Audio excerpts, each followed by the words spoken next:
You're listening to Twins Takes, the Minnesota Twins podcast.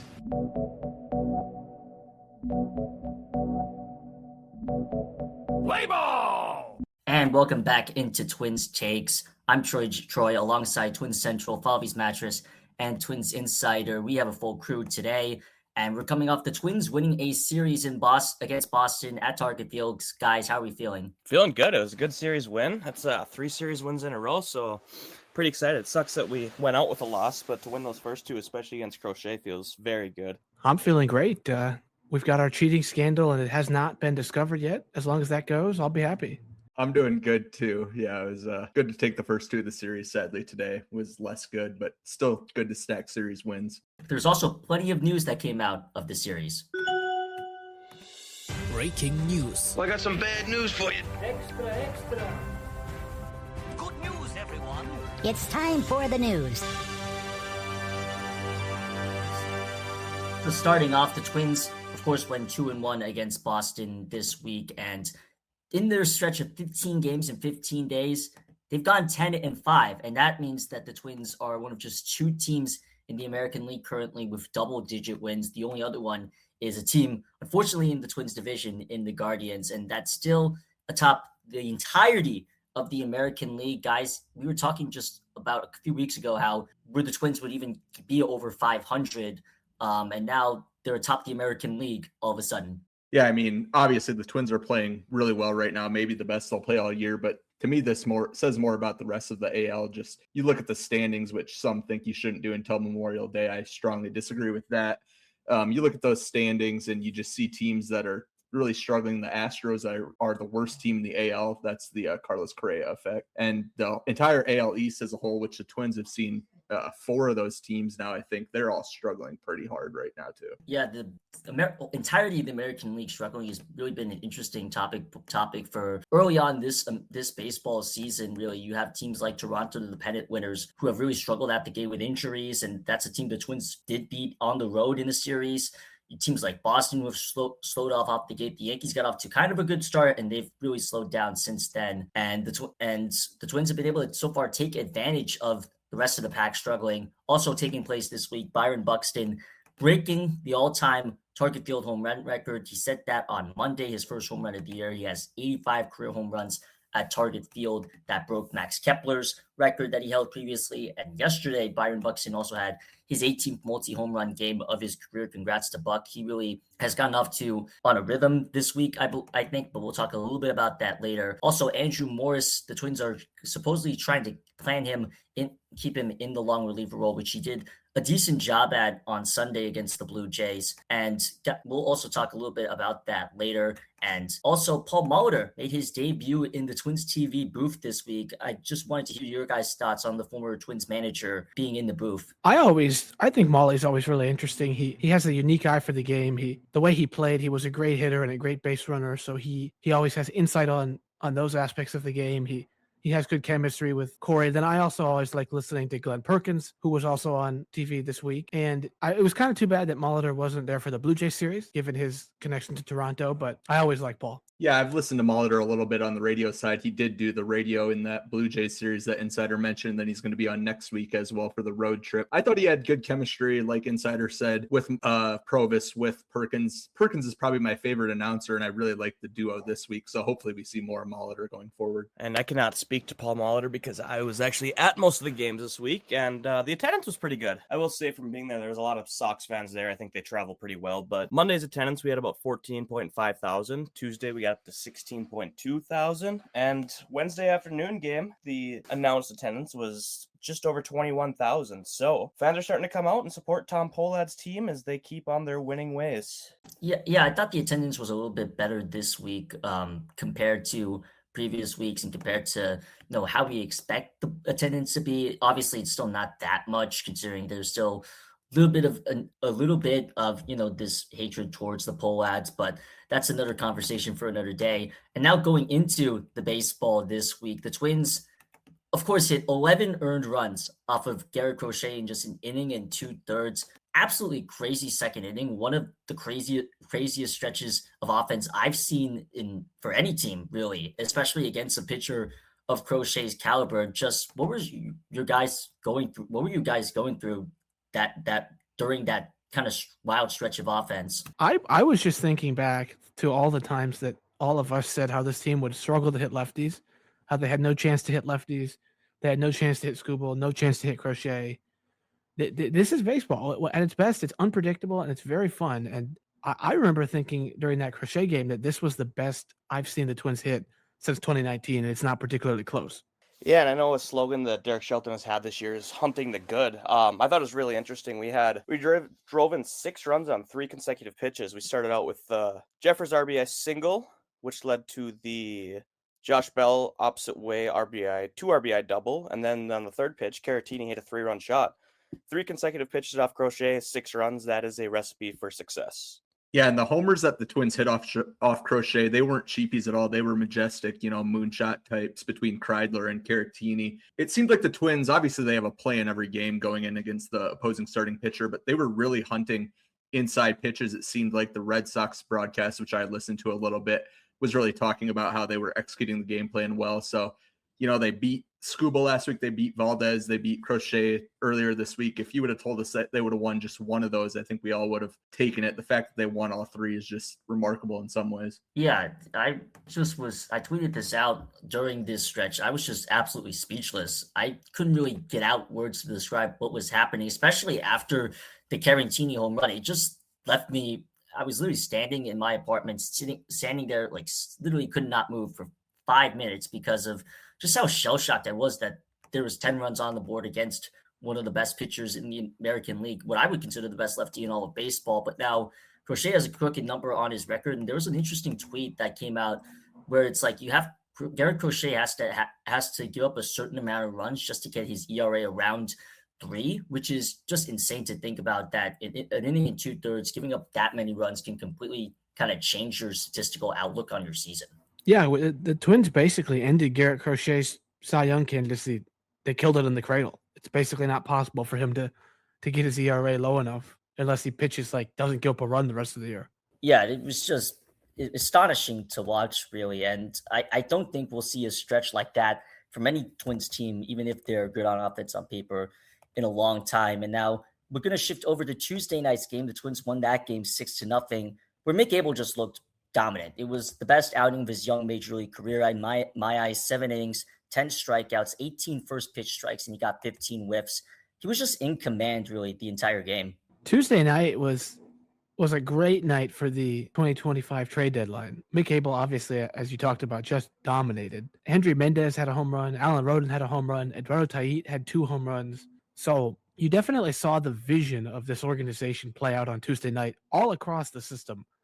But, Mick Abel, when he can hit his spots with the stuff he has, like I said, you can see a frontline starter in there, and that's exciting no matter what happens the rest of the year. Yeah, I think the most encouraging thing from that outing actually is the fact that he threw 18 first pitch strikes to 26 batters, and then those 12 0-2 1-2 counts that Troy mentioned just a moment ago. This is a guy that coming up as a prospect and then early this year had really struggled to hit the zone. He just pounded it on Tuesday night against Boston. He knows that his stuff is good, and if he can just put it over the plate, most guys aren't going to touch it, and Boston looked like they had no idea what they were doing. Yeah, I really thought that Abel was in command with his secondary pitches, really. It was encouraging to see the stuff was there, but obviously he got a lot of swings and misses on his breaking ball, and that's what he got his majority of his strikeouts on, and that's really encouraging to me because his fastball was always going to be good, but his secondary pitches are always kind of a work in progress. So it was good to see that he was getting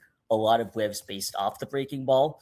And, it's really encouraging. His stock has really risen, of course, since spring training. But somebody whose stock is kind of up in the air right now is Simeon Woods Richardson. He had a really rough outing today. And at least from my eyes, I thought he got a little bit unlucky, but I wouldn't think that it was entirely his fault. But obviously, you can't just give up a 3-run home run in the 3rd inning to blow the game open. But what are you guys' thoughts on his outing and just him in general, his status in the rotation, which has gotten a couple of us skeptical of him as a player? Well, I think you would just be lying if you said he didn't get unlucky today. There were some of the plays that Keishel made, or I should say didn't make, just pathetic, not MLB quality. But he got 3 swing and misses today, and one of those was a bunt attempt where the guy didn't touch the ball. So and you know that the team has mostly a bad defense, especially in the infield. It is very hard to have a guy who doesn't get swing and misses, doesn't keep the ball on the ground, doesn't limit barrels, doesn't limit exit velocity, walks people. He had 3 walks on 4 pitches in this game. It's not a profile has a high floor or a high ceiling. Yeah, I'm completely with Insider on this one. I mean, he's not doing his job. He's, like Insider said, he's walking people. He's finding barrels. He's not finding whiffs. But I just don't know what we can do with him at this point. He's out of options. We're kind of stuck with him in our 4 to 5 spot, depending on how you have him and Ober set up. I wonder if management would ever look at maybe just flip-flopping him and Andrew Morris and having Andrew Morris start and keep Sims stretched out that way. I don't think that would happen, but that's about the only somewhat solution that I could find right now, personally. Yeah, I mean, like Falvey said, there's nothing they can do about it at this point in time. But going back to Insider's comment, I would disagree with his take that Semien doesn't have a high floor. This is a guy over the last 2 years. 2024, he had a 4.17 ERA, and then last year, 4.04 ERA. Across his career, he has a 100 ERA plus. That's before this game, so it might drop to 98 or 99. But this is a solid, acceptable back-end starter. He's only 25 years old. Is he gonna, blow anybody away? No, but I think he's perfectly acceptable as the number 5 starter. And I'm with Central on this one too. It's just I do agree though that his ceiling isn't necessarily high, and his floor is a bit questionable at times. There was a point where Simeon Woods Richardson was touching just 89 miles an hour on his fastball, and he's spent the last few years just really trying to build up to a respectable pitcher, and I think he's gained that trust. Now, could you do better at him? Yes, but at the same time, this is the 5th start spot in the rotation. This is a spot where it can change often. That's where teams put a guy and really anybody there just to fill in a spot in case somebody is hurt, somebody is not performing well. And I do agree, Simeon he's had a rough few outings to begin the season, but I think it isn't really a cause for concern yet until a month down the line. Let's say he's pitching still similarly to what he did today against Boston, but I'm not entirely out on the guy. I don't really have a strong opinion on Simeon Woods Richardson, which might be the biggest concern I have, that he doesn't really make me have a strong opinion on him really either at anything. But, he's a guy that I just think is okay. And you can do better, but for now, I think it's fine, especially with the spot the rotation is in and considering the state of the bullpen, which is still in disrepair. Well, I think it's more so kind of frustrating, as Mattress mentioned, the lack of options. It would be nice to have the ability to, at some point, swap him out for a higher ceiling, higher strikeout guy, whether it's Prelip, Rojas, Zebby Matthews, David Festa, and they cannot take him unless he gets hurt. I don't want him to get hurt. And I mean, he has given them quality, not really that many innings, but he's given them quality, consistent performance for a few years. And I don't want to take away from that. And I do think it's important, again, he definitely got unlucky today. It's important to talk more about that defense. Yeah, we'll talk about the defense in a second. I do think that sometimes people get tunnel vision as fans and fail to realize what number 5 starters just across the league as a whole look like. Think back a few years ago when the Twins had, Chris Archer and Dylan Bundy at the bottom of their rotation. Simeon's a heck of a lot better than those guys, in my opinion. So could you do better than Sim? Yes, you could, but you could do a lot worse. And I know Insider mentioned Festa, who's obviously on the IL, and Zebby Matthews. Up to this point in their career results-wise, Simeon's been far and away better than both of those guys. So I think, yes, you're concerned with what he's done this far, but it's 2 starts out of, a career 50 or whatever he has thus far. Yeah, it's just a matter of the options are really the concern. And I'm still believing in him as a pitcher. I haven't really had a reason not to believe him in the past, but it's just been could still do better, and that's going to be a topic of concern going down the line. But also just talking about the defense, which as we've talked as a big concern on this team. They're currently 29th in DRS. They're 23rd in outs above average, and the 28th in fielding run value. And some guys that stand out on defense or stand out poorly on defense, as I put it. Brooksley, of course, has been just kind of a train wreck defensively at short this year. He has -3 outs above average and -4 DRS. Matt Wallner has had a -4 DRS in right field. He hasn't really been perfect on defense. And, the defense has been in a rough shape, and it really came out today, I think. Yeah, today it was more Keishel than anything. He had a rare play where he earned himself 2 errors on one play, which you just hardly ever see. You can watch baseball all season and you won't see that. And then Brooks Lee, as you mentioned, had a drop. I don't believe it was called an error, scored as an error. It certainly was in my book. But the confusing number to me, at least by the eye test, is Royce Lewis, who has -5 outs above average. I don't know about you guys, but I feel like he's been fine. Obviously, he's hurt now, but I don't remember any plays where I'm like, oh, he should have made that. He did have one error about a week ago in the Detroit series, but that's really the only play that comes to mind. Other than that, he's been a fine defender at third base, I think, and that's been dating back to last year as well. Well, this is kind of an illustration of how these defensive metrics are tricky in a short sample, because outs above average. So remember, in that rain game in Kansas City, Royce Lewis let a pop-up right to him land for a hit, which means he took a 99.9% out probability play and didn't record an out. Now, if you watch that game, you know that that's because there were nickel-sized raindrops falling in his eyes. So that's really not on him, but Kill his outs above average all year. There's been a couple plays like that, but I agree. I think Royce was moving well before. I'm not worried about him, but Brooks Lee and Matt Wallner are bad defenders. I like the way Lee's been hitting. I still believe in Matt Wallner somewhat, but they are bad fielders. Yeah, and you can probably add another corner outfielder onto this list once they stop facing lefties 2 out of every 3 games. Trevor Larnach just hasn't played enough, but I think it's probably safe to say he'll finish with negative outs above average or DRS. And then Keishel, I'm kind of out on him. He has had some plays, especially in this series, where the ball was hit up the middle that he dove for and didn't get to that I thought he should have. Just as a whole through, 3 weeks here, what do you guys think of Keishel's defense? Obviously, he doesn't show up at the bottom of the Twins, but I still wouldn't say it's been encouraging for him this far. Yeah, he's a guy that has always had defensive concerns as a prospect. And so it doesn't really shock me that he's had some trouble, even though at a relatively easier position than second base. But the reason why I'm not necessarily banging the table of him moving out of second base or whatnot is because he's a good athlete. He has decent speed. So, I would think that there's some sort of floor to his defense where he can at least look serviceable at certain points. But, it's defensively, he's never been encouraging as a prospect. So that's why they've stuck him at second base. And even at second base, he's looked a bit rough. So, but there really isn't much you can do. You could try to move him around, but what's the point? Because if he's struggling at second base, can you really expect him to do better even at a corner outfield spot? I'm going to make a prediction that this time next year we'll be talking about how great of a left fielder Luke Keishel is. I think this will probably be his only year at second base. He has not passed the eye test for me, and I don't think his metrics are too great to back him up. So I think come off season, they'll start converting him more and looking more into the outfield. Like Troy said, Luke is a great athlete. He could run. Seems like he can track a ball well. So I don't know why second base doesn't work out too well for him, but I do feel that he would be an above average corner outfielder.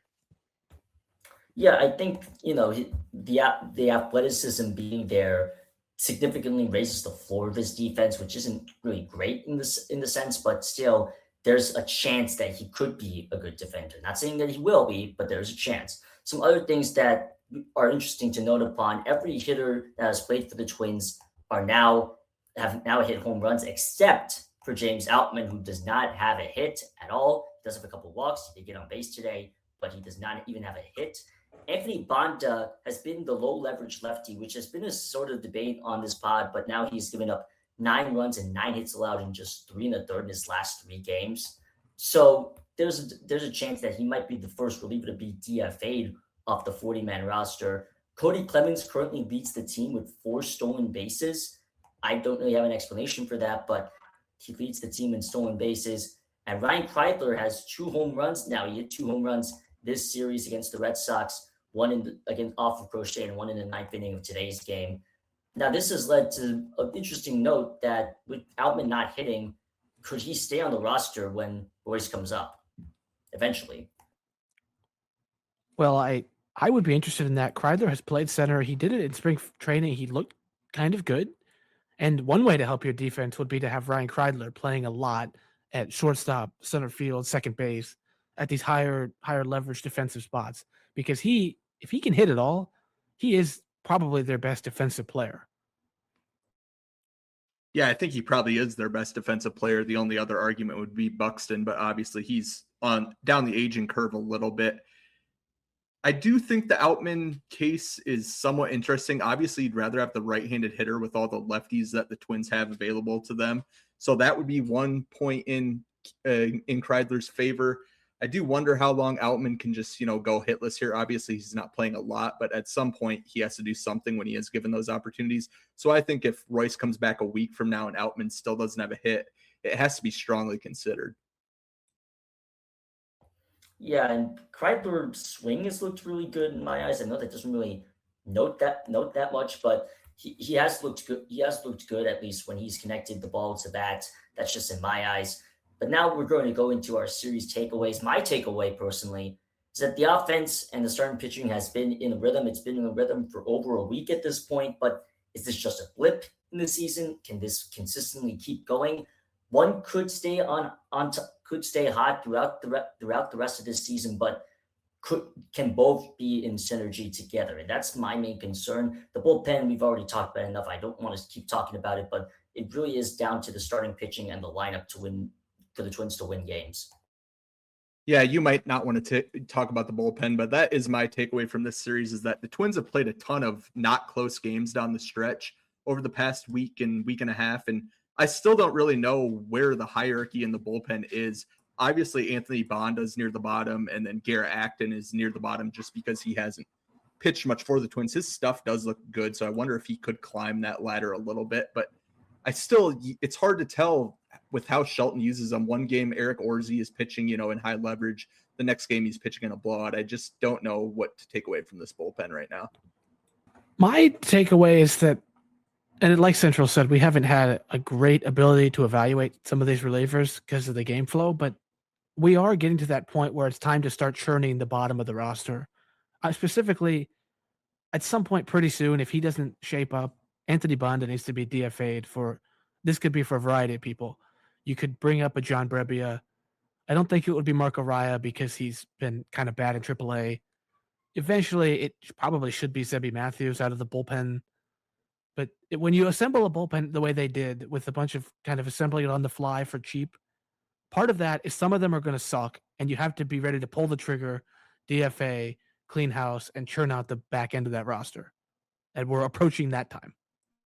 And then my takeaway is a positive. That's 3 series wins in a row, as I alluded to earlier. So I've really been enjoying this, us stacking these series wins. I know the last couple of years we've gone on a 10, 15 game win streak early in the year. So I'm going to take this as a positive that we keep stacking series wins and we're not just on some hot win streak that we won't, do again. So I'm hoping that these series wins can stay throughout the year. Hopefully we're actually a good baseball team, but we will see. When we come back from break, we'll get into the stat of the week. We'll look around the Central, and then we'll dig into our preview for Cincinnati.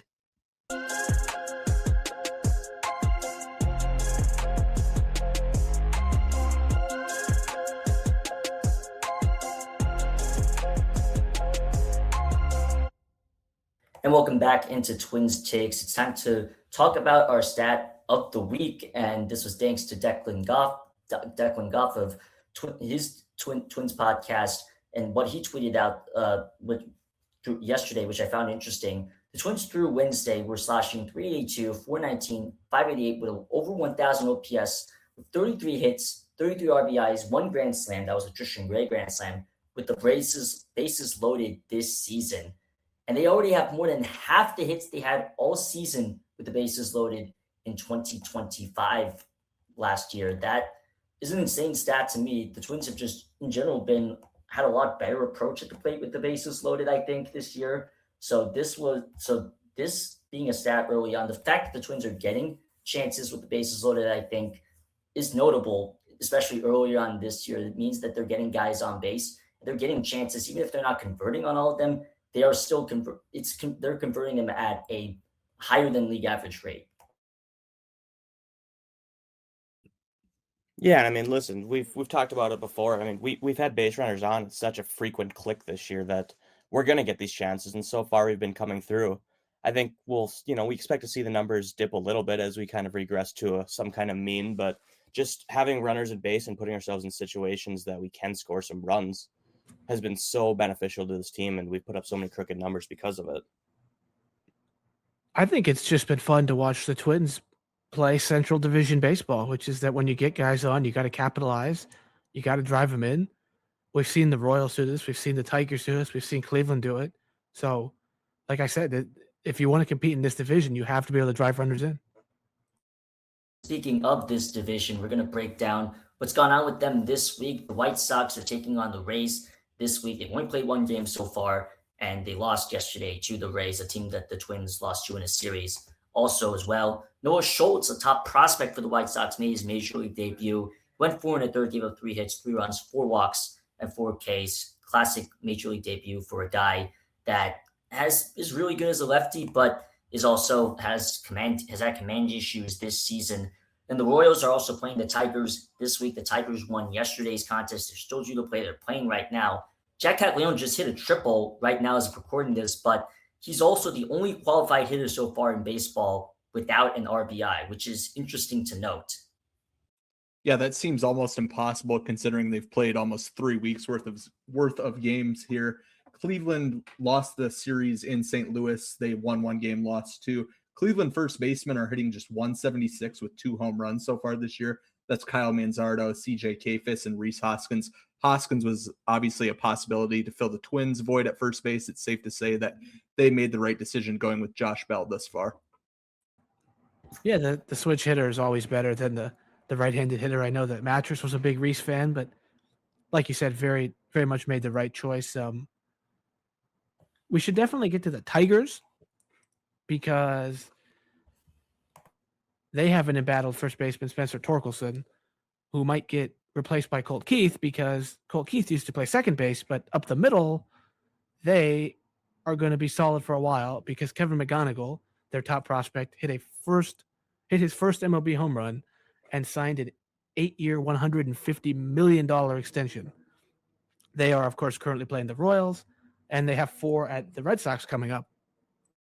Yeah, the Tigers, after they got swept by the Twins, of course, swept the Marlins, and now they've looked pretty good. They've looked pretty good for the last 4 games or so. We'll see what happens there, but the Twins really put a dent right now into their early division hopes as of now. But McGonigal getting that first home run on the board was always inevitable. Just was a matter of when, not if. And he got the job done just a couple of days ago, and got that extension as well. So congratulations to him. But now, speaking of the Twins' next series, they have their first off day just this month alone, as they'll go take up Thursday off before hosting the Cincinnati Reds, who are currently playing the San Francisco Giants. The Reds do not have an off day tomorrow, by the way. So the Reds will also be coming in not as fresh as the Twins.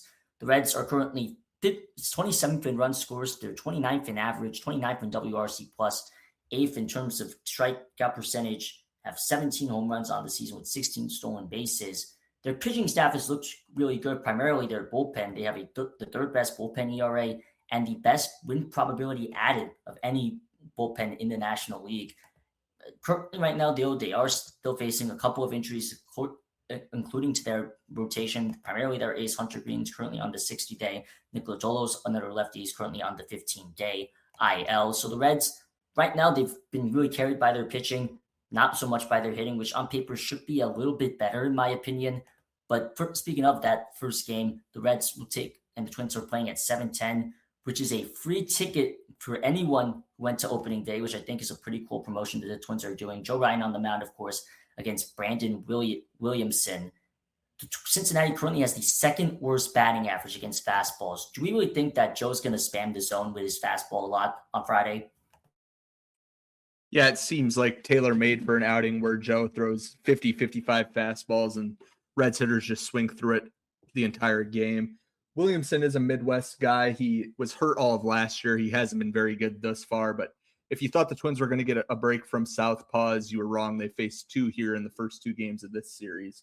So it'll be interesting to see how that goes. This is also the first interleague series the Twins have. It is worth noting that the NL has been much better than the AL in the short season this far. So it'll be interesting to see how that goes against the top team in the American League. Yeah, the Reds are 10-7 despite their hitting struggles so far.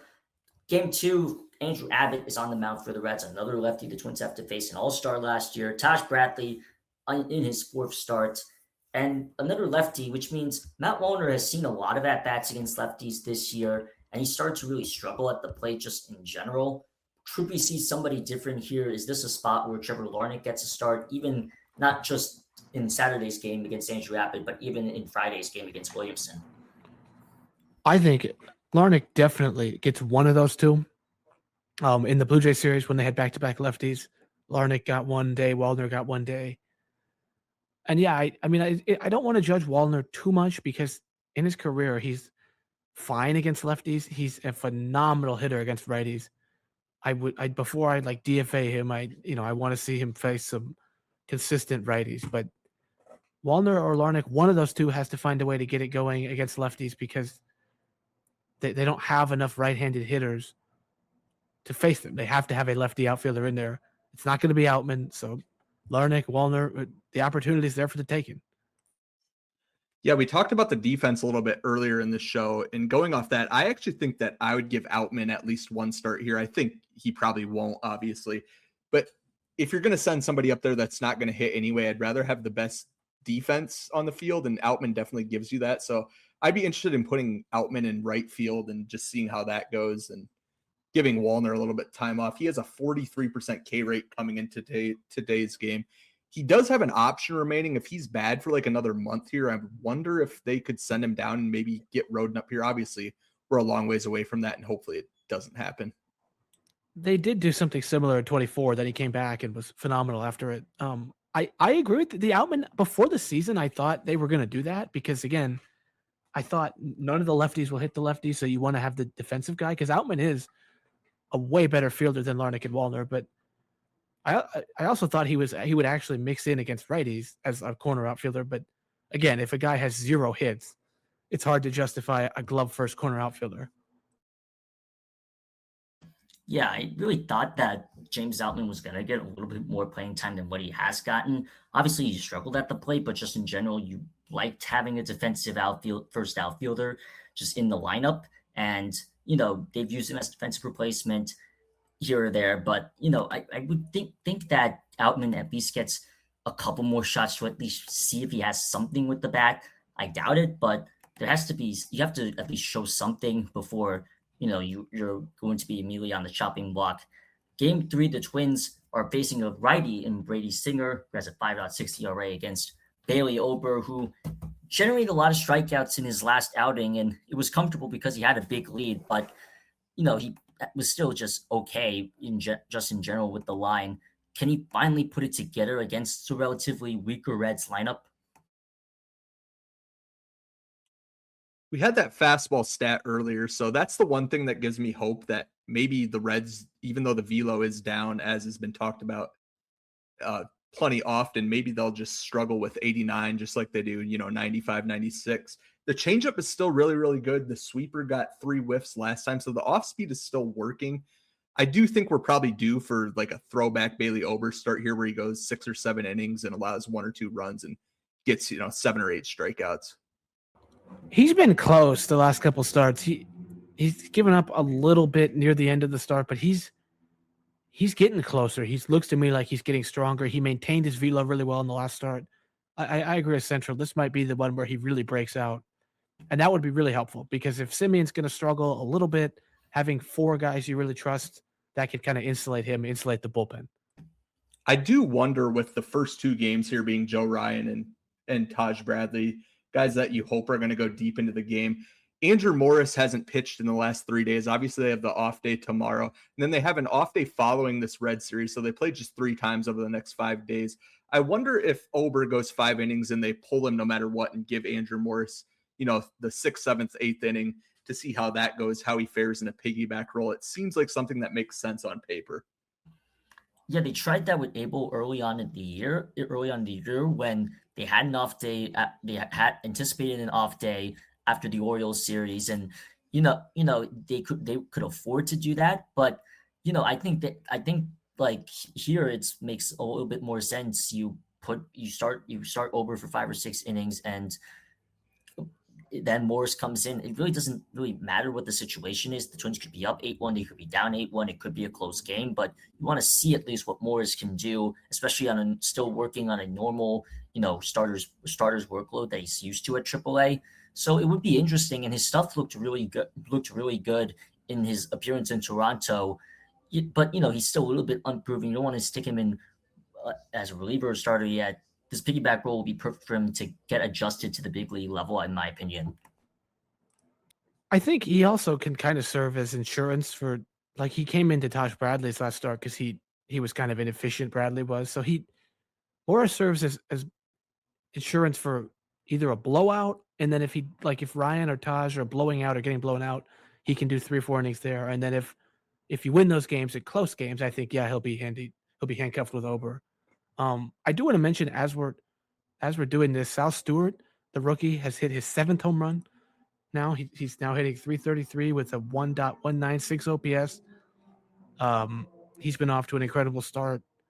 He's kind of an X factor. He is a terrifyingly talented young bat. And that's 2 3-run home runs in the first 2 innings of tonight's game as we're recording this against the Giants. And he is a really dangerous hitter, one of the more underrated prospects in baseball coming into the year. And he's looked dangerous just right away. He might be the early front runner for National League Rookie of the Year.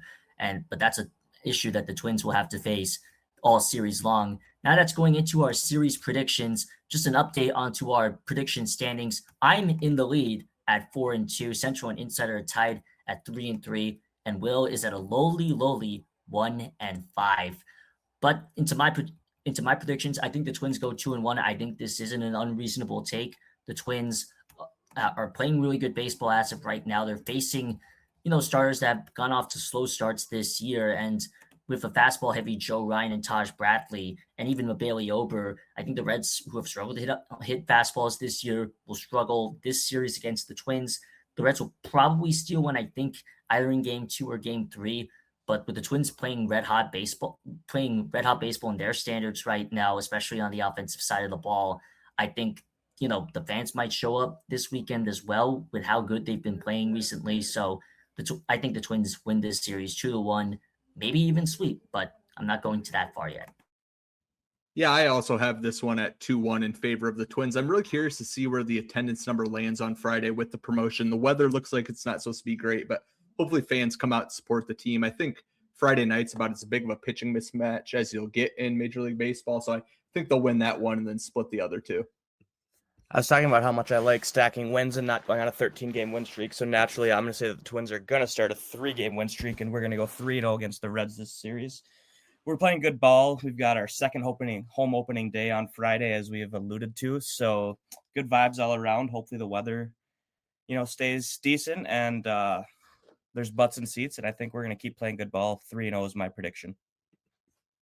I would like to be optimistic. On paper, I think they should easily win this series. I got kind of a weird vibe from today's game, and this will be a good test with the off day after it of how do you respond to kind of a bad loss. I feel something weird. I feel 1-2. I hope I'm wrong. I think I probably am wrong, but 1-2 is what I'm going to put down. If you guys didn't catch it, earlier this week, we had a great episode with Aaron Rupar. He came on. He had some really interesting takes, some fun stories actually about knowing Matt Wallner as a child and going to the World Series in 1991. And we talked about hitting with him. We talked about the Red Sox series, and we talked about how he's optimistic for this season. So check that one out. And I can take us home here. Thanks everybody for listening. We'll be back on Monday as the Twins wind down this Cincinnati series.